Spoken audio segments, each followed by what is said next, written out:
Magandang araw mga kaibigan. Bigyan natin ng reaction, opinion itong article published sa Daily Tribune. Payag ni Senator J.B. Ejercito na binabatikos niya ang Marcos Jr. administration. At the same time, kinontra niya ang pahayag ng Pangulo, yung pakikipagtulungan ng Pilipinas sa China para maghanap ng langis sa West Philippine Sea. Wala na, watak na sila. Di pa deputy majority floor leader sa Senado itong si Ejercito. Wala na, watak na sila. Title, Ejercito, Energy Emergency a little bit late, rejects China oil deals. Deputy Majority Floor Leader Ejercito criticized, binatikos, the Marcos Jr. administration's declaration of a national energy emergency as a little bit late on Wednesday, while backing equitable crisis aid for middle class and rejecting any joint oil ventures with China. Reacting to the declaration, Ejercito expressed frustration that the government waited until reserves reached critical levels before organizing a unified response. He cited data showing the country has around 25 days of liquefied petroleum gas and 39 days of jet fuel remaining. He warned that because agencies acted as if it were normal times over the past month, the threat of fuel rationing is now a distinct possibility. Despite the need for new energy sources, Ejercito said the crisis should not come at the expense of national sovereignty. He reiterated his opposition to joint oil and gas exploration with Beijing in the South China Sea, noting that extraction would take years and raising concerns over trust. Instead, Ejercito proposed strengthening ties with Southeast Asian neighbors. He suggested scaling down spending for the upcoming Association of Southeast Asian Nations Summit and reallocating funds to augment the 52.8 billion subsidy package put forward by Senator Risa Hontiveros. He added that reallocated funds should be directed towards the middle class, proposing increased PhilHealth coverage by 30 to 50% and the deferral of loan payments to help households cope with economic impact of rising fuel costs. Okay, so, masyado kayong malamya, sabi niya, o kaya relax. And I agree with him na late na ang pagtugon ng gobyernong ito sa krisis ng langis. Late talaga. Kahit ang isang economist, si Professor Winnie Monsod, it's late. Sabi niya. Ganyan talaga. Ano bang maasahan natin sa presidente na hindi sanay sa krisis eh.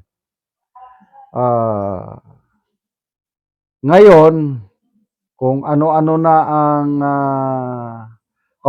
isa pa. Bakit ayaw pa nilang tanggalin ang excise tax? Bakit ayaw pa nilang tanggalin ang VAT sa oil? Ang Vietnam, ginawa na yun. Kaya bumaba ang presyo ng langis sa Vietnam by as much as 19%. Sa atin, more than 100% ang pagtaas sa atin at ayaw pa nilang tanggalin ang buwis ng langis. Bakit? Mas importante sa administrasyong ito ang income, ang kita ng gobyerno kaysa yung matulungan ang naghihikaos na taong bayan. Okay, joint oil and gas exploration. To me, I agree. Ayaw ni Senator Ejercito, talagang anti-China sila eh. Parang wala na silang tiwala sa China. Ano ba ang ginawa ng China sa atin na masama maliban lang sa nakikipag-agawan ng teritoryo? Ang dami naman sa ASEAN nations, ang daming nakikipag-agawan ng teritoryo with China. Kaya lang, kahit may agawan sa teritoryo, nakikipagkaibigan pa rin. Tingin nila sa China, hindi kalaban. Hindi natin isang tabi yung claim sa West Philippine Sea.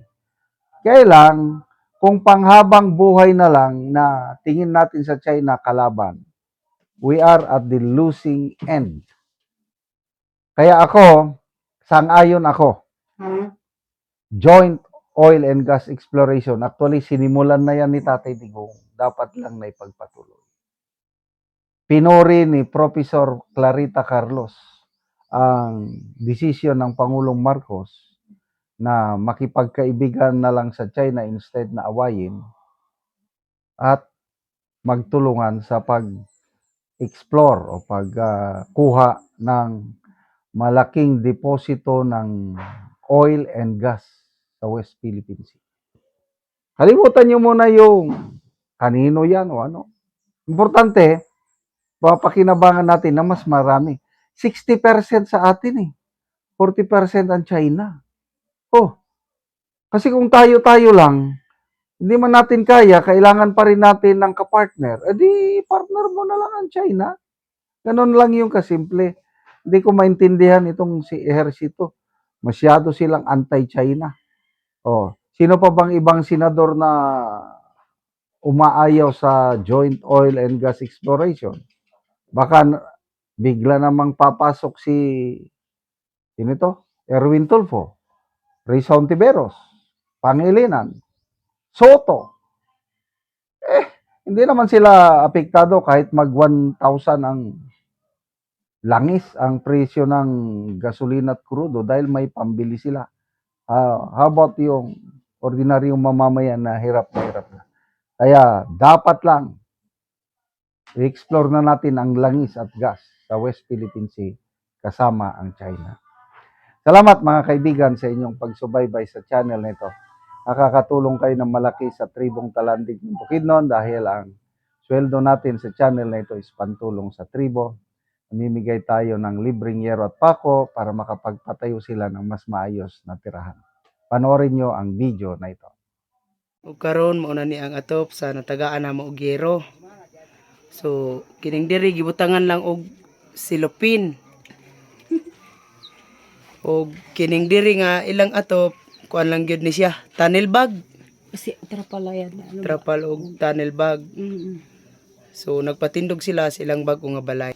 Og karon mo na ni ang among gihatag nga yero. So mo na ni ang ilang gipatindog nga ilang balay. Mapag-isaban na kagi di. Oo, ilan sa man man to. Magkakuli siya pa mo. Ibuhan natin anay ba kayo. Ilog isa ba nagtukudan? Oo. Oh, si Mata anay.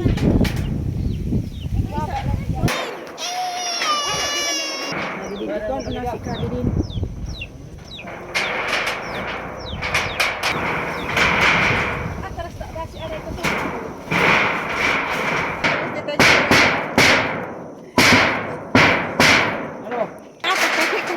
Ibidyoan ko na. Amin yung patukuro, pakatimo. Bakit mo silang sandi? Ma! Kaya na sila.